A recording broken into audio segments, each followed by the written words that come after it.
Okay, let's unpack this. Have you ever really stopped to consider the connection or maybe the disconnect between voting and other ways people make their voices heard, like protesting? It's a fascinating area, and what we have here is some very specific data coming out of Portland, Oregon. We're looking at findings reported by KGW8 News. KDW8, the local station there. Yeah, exactly. They did something pretty interesting. They took a list of anti-Trump protesters who were arrested Okay. and actually compared their names against official state voter logs from Multnomah County elections officials. It's a very direct comparison. Right, getting really granular. So what did they find? This is where it gets interesting, I think. It really does. They looked at 112 protesters arrested by Portland police during demonstrations around that time. 912.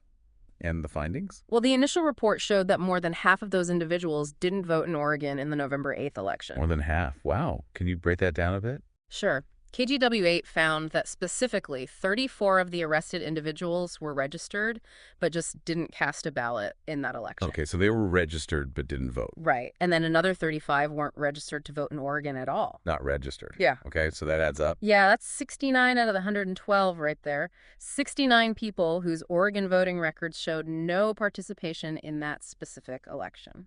And I think KGW8 mentioned they were still checking some others. That's right. They were still working to verify the voting records for another 17 people on that list. So the numbers might shift slightly, but that initial picture is pretty stark.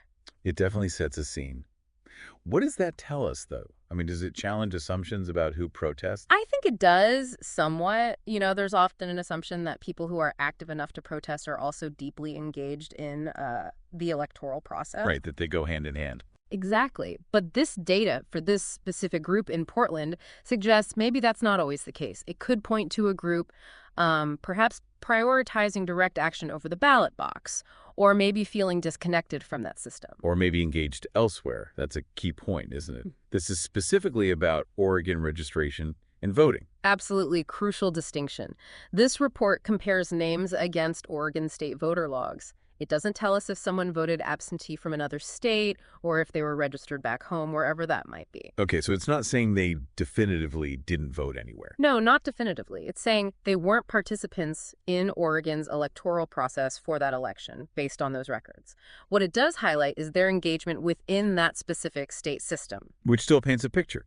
It suggests that for this group, at that moment, maybe electoral politics in Oregon wasn't their main focus or their only focus for civic expression. Precisely. And it underscores that protest itself is a form of civic participation, a direct way to express a viewpoint.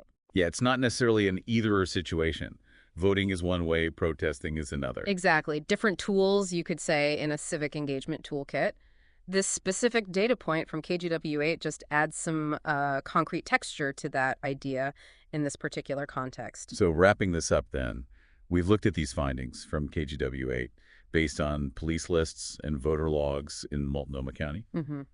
Showing a significant number of these particular arrested protesters weren't on the Oregon voter rolls for that election, either unregistered or just didn't turn in a ballot. It provides a concrete snapshot, doesn't it? It doesn't give us all the answers about why, but it shows the what for this group. It does. And connecting it back to the bigger picture, these findings sort of invite you, the listener, to think about the different shapes civic engagement takes. How does this data sit with your own understanding of who protests and why? Yeah, what stands out to you about this relationship, or maybe the tension, between voting and protesting based on just these specific Portland findings? It's definitely something to mull over as you navigate all the information out there. Thanks for joining us on this deep dive.